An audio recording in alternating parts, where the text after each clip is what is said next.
मुंबईतील घाटकोपरमध्ये पंतप्रधान नरेंद्र मोदी यांचा रोड शो आयोजित करण्यात आला होता आणि याच रोड शोवरून ठाकरे गटाचे खासदार संजय राऊतांनी गंभीर आरोप केला। मोदींच्या रोड शोसाठी बीएमसीचा खर्च, खासदार संजय राऊतांचा महायुतीवर आरोप, राऊतांना वाटेल ते बोलायची सवय, भाजपनं राऊतांचे आरोप फेटाळले। मुंबईत शुक्रवारी पंतप्रधान नरेंद्र मोदींची जाहीर सभा झाली। या सभेच्या आधी पंतप्रधान मोदींनी ईशान्य मुंबई मतदारसंघात रोड शो केला। या रोड शो दरम्यान महायुतीनं जोरदार शक्ती प्रदर्शन केलं होतं। पण आता याच रोड शोवरून ठाकरे गटाचे खासदार संजय राऊत यांनी गंभीर आरोप केले। मोदींच्या रोड शोचा खर्च मुंबईकरांच्या खिशातून केला गेल्याचा गंभीर आरोप संजय राऊतांनी केला। याकरता मुंबई महापालिकेचे तब्बल 3,56,00,000 रुपये खर्च झाल्याचा दावा राऊतांनी केला।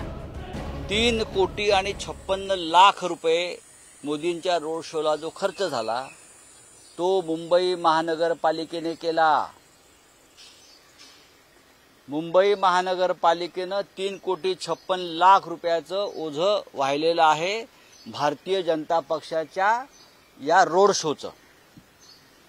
हा आचारसंहितेचा भंग आहे आणि त्याबद्दल भारतीय जनता पक्षाचे नेते नरेंद्र मोदी यांच्यावर गुन्हा दाखल व्हायला हवा। संजय राऊतांच्या या आरोपांना भाजपनंही प्रत्युत्तर दिलं। संजय राऊतांना कुणीच गांभीर्यानं घेत नाही असा टोला लगावत भाजपनं राऊतांचा आरोप फेटाळून लावला। कसला खर्च? मुळात संजय राऊतांचं वैशिष्ट्य आपल्याला माहिती आहे, ते तद्दन खोटे आरोप करतात। गेल्या वर्षांमध्ये त्यांनी जे आरोप केले त्यातला एक तरी आरोप सिद्ध झाला आहे का?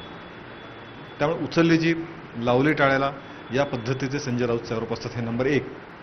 नंबर 2 असं आहे की ज्याही लोकशाहीमध्ये अशा प्रकारच्या गोष्टी होत असतात त्या निवडणूक आयोगाच्या सूचनेनुसार त्या ठिकाणी काही व्यवस्था उभ्या कराव्या लागतात। एकंदरीतच 5व्या टप्प्यातील प्रचार तोफा थंडावल्या असल्या तरी आरोप प्रत्यारोपांचा सामना मात्र अद्यापही सुरू आहे। मतदानाच्या तोंडावरचा हा सामना कुणाच्या पथ्यावर पडतो आणि कुणाला झटका बसतो हे निकालानंतरच स्पष्ट होईल।